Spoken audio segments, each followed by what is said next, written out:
peace, love, healing, strength, courage, wisdom. Welcome to another episode of Sins of the Father.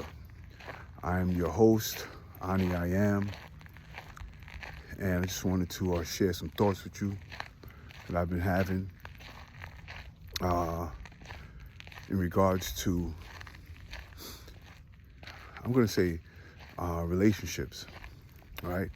And the breakdown of communication, recognition, even honesty in relationships that may have some level of interplay with, not even may, it does, have a level of interplay with your past experience, your negative past experiences, or your negative childhood experiences, right? What I've been noticing is that, this is directly related to things that I've noticed in my own relationships, is the, I don't say possibility, but we find that sometimes we'll transpose certain comments that we may find our spouse making and transpose that with something negative, and you wonder, and they say, no, but I didn't mean it that way, right? Or that wasn't my intention. And then you got to wonder to yourself, right? How much of your interpretation is based on past experiences and how you may or may not have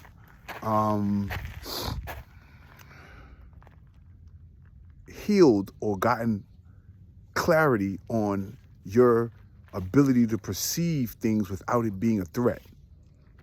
And like I said, again, I'm talking about this from myself. Like, I say, a lot of times I know being in a relationship, let's just say, for instance, a spouse would say something that would be seemingly innocent from the outside.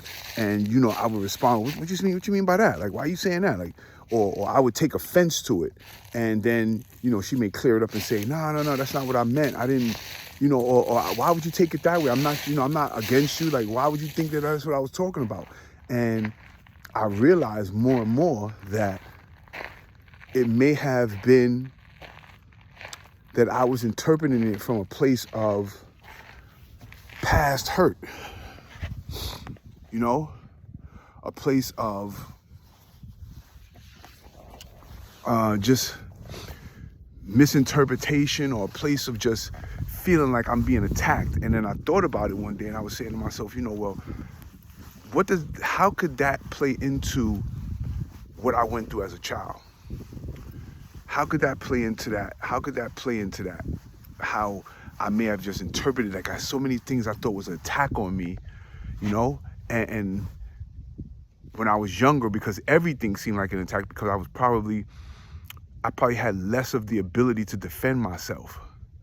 So anything that hurt my feelings or made me feel less than, or made me feel something, in essence would have been some type of a threat against me, or something I had to protect myself from. So in not learning how to disseminate between a sincere, honest comment and a comment that was meant to insult or hurt me or belittle me or push me aside, I filter everything through certain kind of lenses, right? And I know that can't be healthy. So I'm just, I was thinking about this, and I was saying, well, how many interactions have I had in my history, whether it be with spouse women or it be with friends, that I have taken things to heart, and maybe they didn't mean that, but I kind of maybe now push the relationship a certain way because I felt like I got to protect myself from this person. I have to be mindful of this person might be out to do certain things, like they don't really got my best interest at heart. And I'm not saying 100% that they didn't have negative intentions, right? Because we don't know what their possible trauma was. So I really can't say that it wasn't nothing, because that wouldn't be fair to me and to my experience. But I have to say it's a possibility. Now that I'm aware and conscious, now that I'm conscious of that, I have to say that maybe it wasn't that, right? So it's just a real thought, because I just wonder, like, how many interactions do we have per day? I'm sure there's some study on how many interactions we have with people every single day, right? So now I'm thinking to myself, okay, well, if we have all of these interactions with people every single day, how many times per day in those interactions do we misinterpret what that person is saying? How many times do we allow, and it's usually the people that are closest to you, right? Because, somebody who really don't care about, it's a little bit easier to kind of be like, whatever, I don't really care about what they're talking about, right? But when there's somebody that means something to you and that happens, you immediately feel offended and you have to defend yourself, because that person, you're vulnerable with that person. And because of your vulnerability, you tend to, how would I say it? You tend to, internalize that and magnify that so much more because of that closeness to you, right? And I just wanted to just make sure that, I'm aware of that, and that maybe I need to find a better way of allowing those things to take hold of my emotion. Because one thing we understand is that I am not in any way a fan of anyone who says, don't be so emotional, or you don't need to live emotions. Emotions are there for a reason. There's a purpose that the divine, that God, that the Most High, that your Creator gave you emotions, right? There's a reason for it. It's to tell you something. It's to alert you of something, to make you aware of something. Now, it's how you react to the emotion. So I say, and this was told to me by a very prominent psychologist who, is a friend of mine, named, his name is Jasper, that's what I call him. But he kind of told me that you need to learn to control how you react to your emotions, but not try to control your emotions. Because in controlling your emotions, you dilute the purpose of the emotion. If that makes sense, right? You dilute the purpose of you have an emotion in the first place by saying to myself, I'm gonna control the emotion. Nah, that's not what you're supposed to do. You're not supposed to control the emotion. Control how you react to the emotion. Listen to the emotion. Sit in the emotion. Feel the emotion, and get the message, the lesson that the emotion is trying to basically tell you. Because, right, the emotion is obviously trying to tell you something, right? When you think about it, it's telling you something. It ain't just happening for no apparent reason. It's telling you something. So how do we react to that emotion? How do we do it? So again, when I'm listening to like myself and I'm watching myself in these situations and I'm playing back a day when I may have responded, these are my two buddies right here. Yeah, I've been seeing them. I've been seeing them since I've been out here for a couple of weeks. It's cool. They're out here. But how do we react to those emotions, right? And now I say to myself, so when I play back in my head the day's events, things that may have happened, things that I heard, things that was said to me, and I respond, I say, he's supposed to be my homeboy. Why is he saying that, right? Or I'm ready to pounce on his words without even really truly understanding his true intention behind the words, right? He could have a lack of empathy and not just be demeaning me or trying to demean me, but it could be a lack of empathy that just requires me to have some patience and some understanding, and understanding he has a lack of empathy, so maybe we could talk. If he means that much to me, if this is my dude, like I could say, yo, boom, right? So same thing with my spouse in my relationship, right? So if I'm with a woman and I say, she says something kind of offhand comment, could it just be a joke? Do I need to take it so seriously all the time? Do I need to respond to it and like try to command or try to get some type of like demand that I get an answer, I get a clarity answer. No, the point is I should be able to just say, listen, either I talk about how it offended me, what it felt like to me, or I sit in it for a minute and try to understand that maybe it wasn't that. Maybe it wasn't what I thought it was. Is that a possibility? And if it's a possibility, then I owe it to myself to not respond that way. To be mindful of how I'm responding and how I'm internalizing it. Because that's what happens. We internalize these feelings, and these feelings are not real or they're not true based on intention. But yet here it is. I'm ready to go. You know, I'm on 100 now. My whole body goes into defense mode. And now we start talking about, so think about it. The defense mode not only hits your mind, but it hits your body. You get tense. You start breathing heavy. Like you ever have somebody say a comment to you and you're not even arguing with the person and you could barely get out words like, well, listen, and you already upset, you already stuttering, you already ready to just, you could barely get out your words because you're so emotionally attached to that. And let me speak for myself. Again, this is me. I'm telling you, this is what I've done. So I've been saying to myself, nah, take your time. Sit back and think. Get calm. Do some breathing techniques. While you're in the middle of that emotion,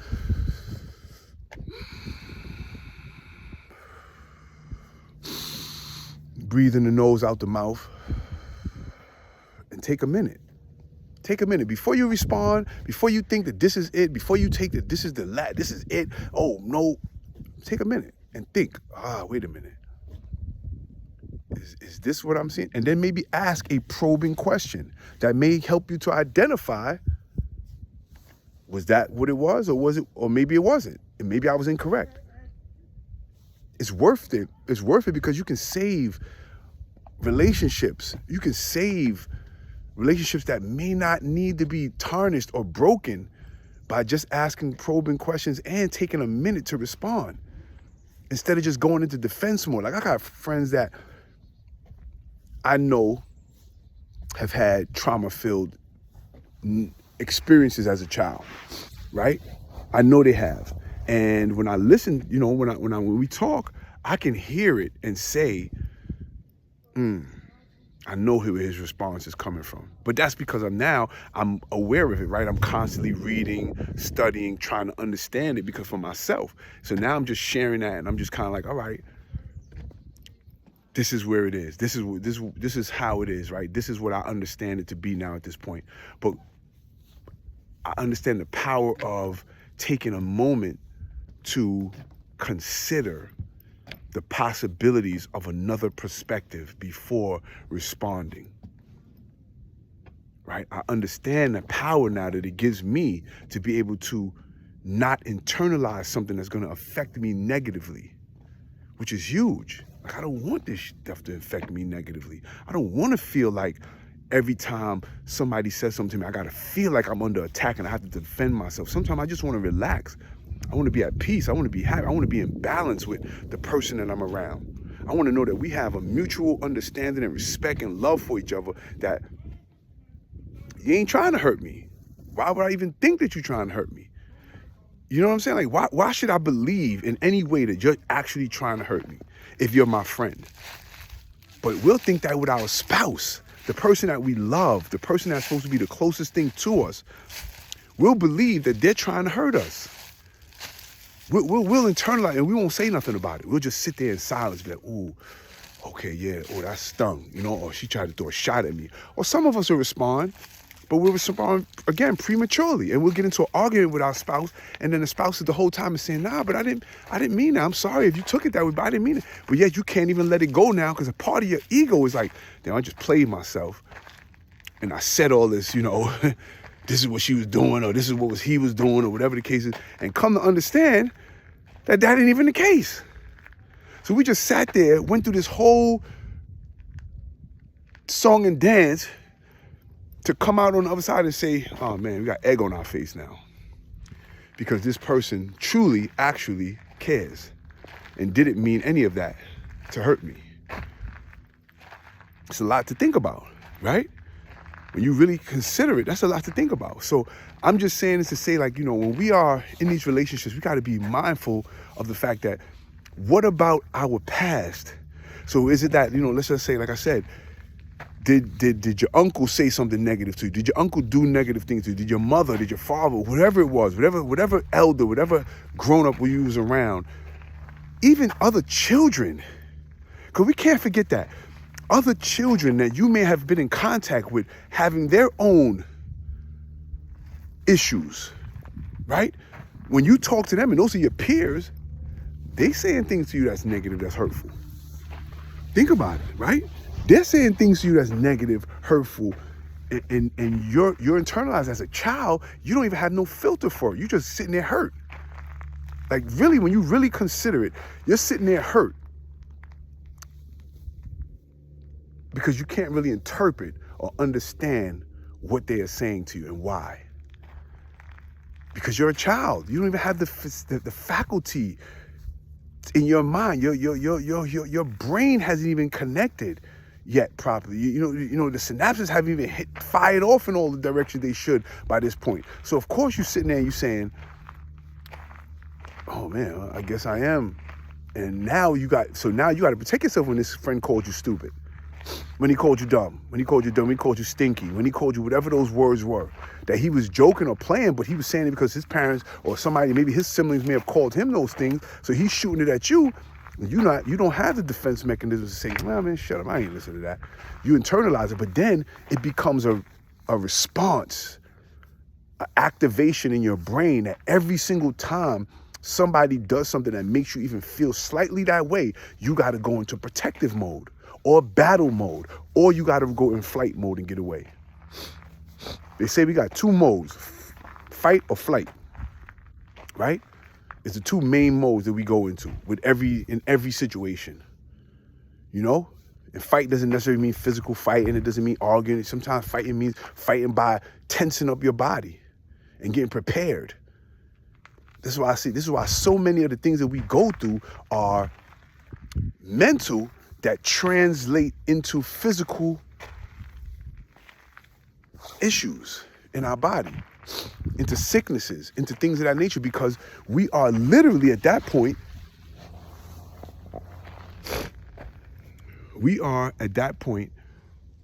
protecting ourselves. Our body is like this machine that once it's triggered, it goes into a mode that is primal. It's a primal mode. Bam, I'm tensing up, I'm locking up, I'm ready for war, or I'm ready to run and get away from this threat that's bothering me. But this threat is your friend. This threat is your wife. This threat is your girlfriend. This threat is your boyfriend. This threat is your husband. This threat is your cousin, your best friend, who you said, I love her, but I love him. It's my best friend. Why are they doing this? Why do they say something like that to me? And now you questioning their friendship. I look at a lot, and please don't take this in no bias, it's not no bias, but I notice a lot of women do that. They'll have great friends, and then you wonder, like, why y'all not talking no more? Oh, because she said, and I'm like, yo, but maybe you think she maybe didn't mean it that way? Is there a possibility that she didn't really mean it that way to you? Like, if you just think about that, like, God dang, think about how serious that is.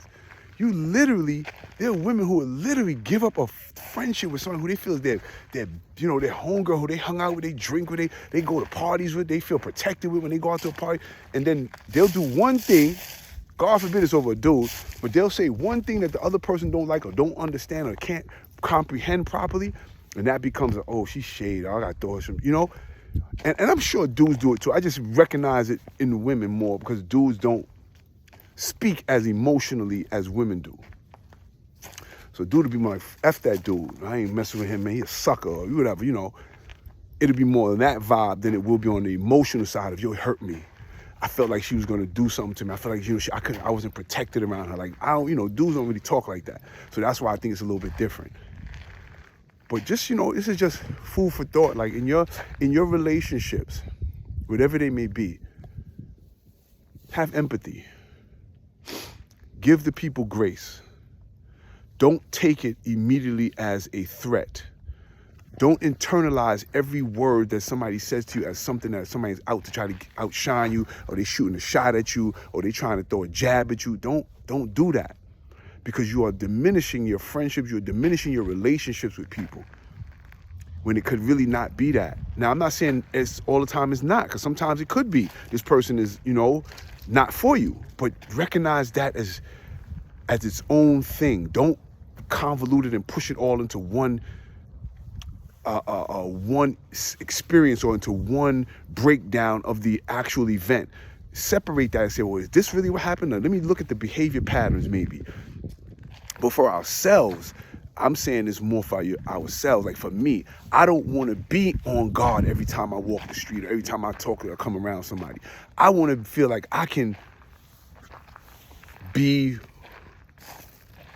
safe. I can feel safe.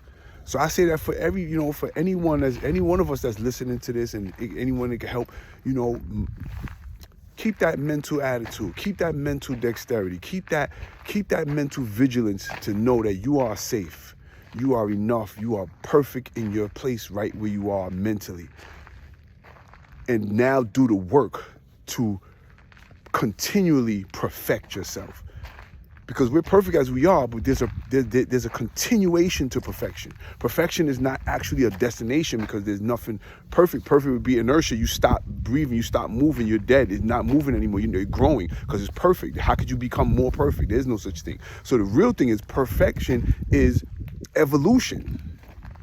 Perfection is evolving into who you are. And in doing that is part of healing the things in you that have causing you to be or have negative experiences, unnecessary negative experiences that you are kind of putting on ourselves, that we are doing to ourselves by not having enough awareness of our past negative experiences.